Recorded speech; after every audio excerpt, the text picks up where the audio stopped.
অনির্বাণের কেরিয়ারের একটা prime time, এই সময়টা যে চলে যায় সেটা তো 1 নম্বর ফিরবে না। আমি এই জায়গায় দাঁড়িয়ে যারা এইভাবে ভুগছে, যারা শুধু অনির্বাণ একা তো নয়, এরকম যারা ভুগছে তাদের উদ্দেশ্যে আমার মনের খোলা মনের, মানে আমি একটা মুনি ঋষিও নয়, যে ভবিষ্যৎ দ্রষ্টাও নয়, কিন্তু আমি অত্যন্ত দৃঢ়ভাবে বলতে পারি অনির্বাণ যা এই মুহূর্তে লস বলে মনে হচ্ছে তার কাছে বা মানুষের কাছে, সে তার ওই লসটাকে সে কাটিয়ে চতুর্গুণ লাভ করবে এবং তার আজকের এই দুঃসময়ের কারণ যারা, তারা লজ্জিত হবে, এভাবে কোনো সন্দেহ নেই। কারণ অনির্বাণের মধ্যে ক্ষমতা আছে, দক্ষতা আছে, ফাইট আউট করার ক্ষমতা আছে তার মধ্যে, কারণ সে একটা আদর্শে বিশ্বাস করে পথ হাঁটে।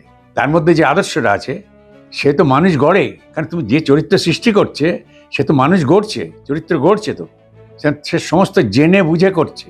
কোন চরিত্র কিভাবে সমাজে কিভাবে প্রতিষ্ঠিত হয়, কিভাবে ক্ষয় হয়, সমস্ত সে জানে।